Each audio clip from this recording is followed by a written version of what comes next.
देश के उत्तर पूर्वी राज्य मणिपुर में बुधवार को जमकर बवाल मचा और हिंसा हुई। हिंसा के बाद राज्य के 8 जिलों में कर्फ्यू लगा दिया गया और इंटरनेट और मोबाइल सर्विस भी 5 दिनों के लिए बंद कर दी गई हैं।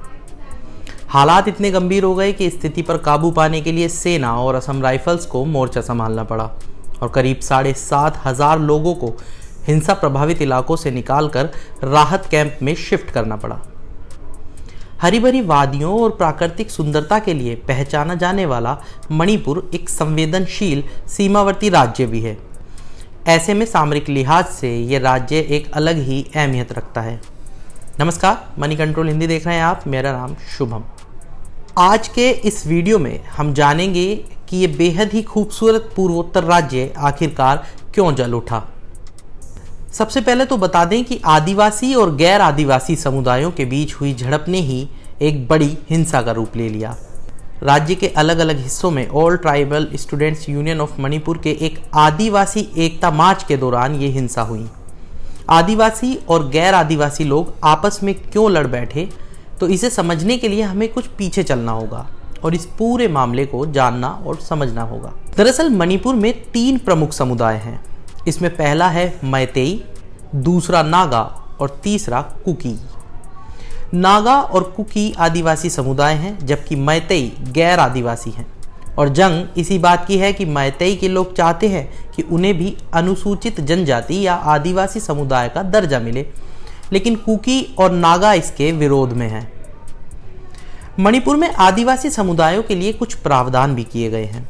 इसके तहत राज्य के आदिवासी लोग पहाड़ी इलाकों और घाटी दोनों ही जगह बिना किसी रोक टोक के रह सकते हैं, जबकि गैर आदिवासी समुदाय को सिर्फ और सिर्फ घाटी में ही रहने की अनुमति है। राज्य में 90% पहाड़ी इलाका और बाकी बचा 10% घाटी है।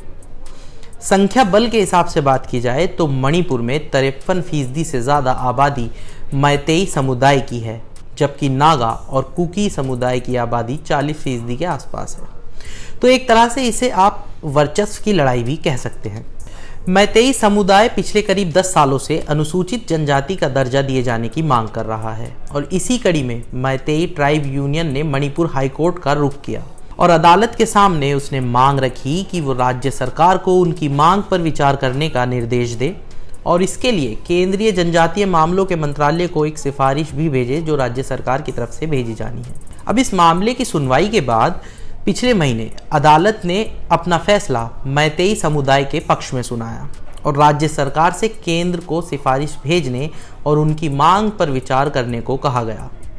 बस फिर क्या था, कोर्ट के इस फैसले के विरोध में ही All Tribal Students Union of Manipur ने आदिवासी एकता मार्च निकालने का फैसला किया और इस एकता मार्च के दौरान ही हिंसा भड़क उठी। चुरचांदपुर जिले के तोरबंग इलाके में हुआ था और इस रैली में हजारों प्रदर्शनकारी शामिल हुए थे। हालात को कंट्रोल करने के लिए पुलिस ने कई राउंड आंसू गैस के गोले भी दागे, लेकिन हिंसा नहीं रुकी।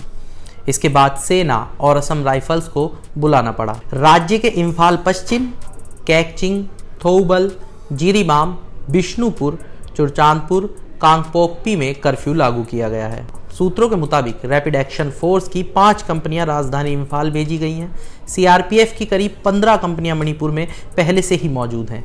एडिशनल फोर्स को भी अलर्ट पर रखा गया है। इस मामले में दोनों ही पक्षों के अपने अलग अलग तर्क हैं। तो पहले जानते हैं मैतेई समुदाय का तर्क। मैतेई समुदाय का तर्क है कि 1949 में भारत के साथ मणिपुर की रियासत के विलय से पहले मैतेई समुदाय को एक आदिवासी समुदाय के रूप में ही मान्यता दी गई थी, लेकिन विलय के बाद इसने अपनी आदिवासी पहचान खो दी है। मैतेई समुदाय को एसटी का दर्जा देने की मांग करने वाले संगठनों का कहना है कि ये सिर्फ नौकरियों या शैक्षणिक संस्थाओं में आरक्षण का ही मुद्दा नहीं है, बल्कि ये उनकी पैतृक जमीन, संस्कृति और पहचान का भी मामला है। वहीं इसके उलट आदिवासी समुदायों का कहना है कि मैतेई समुदाय का जनसंख्या के हिसाब से और राजनीति दोनों में ही प्रभुत्व है, क्योंकि राज्य के 60 में से 40 विधानसभा क्षेत्र घाटी में हैं। दूसरा, उन्हें डर है कि इससे आदिवासी लोगों को मिलने वाली नौकरियों के मौके और दूसरे लाभ छिन सकते हैं। इस बीच मुख्यमंत्री बीरेन सिंह ने कहा कि हिंसा की वजह 2 समुदायों के बीच गलतफहमियां हैं। लंबे समय से चली आ रही शिकायतों को सही तरीके से लोगों की सलाह के जरिए हल कर लिया जाएगा और सभी लोगों से उन्होंने शांति बनाए रखने की अपील भी की। साथ ही उन्होंने गृह मंत्री अमित शाह से भी फ़ोन पर बातचीत की।